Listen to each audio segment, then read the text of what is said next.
by Michael Schumacher in the period. Yeah, the big problem, of course, is that the Jaguar's not making the XR14 that they've really pushed up. They've just really told everyone this is going to be the car to see, and it's not here.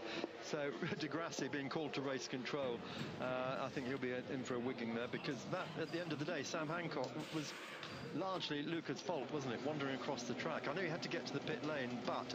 Yeah, I mean,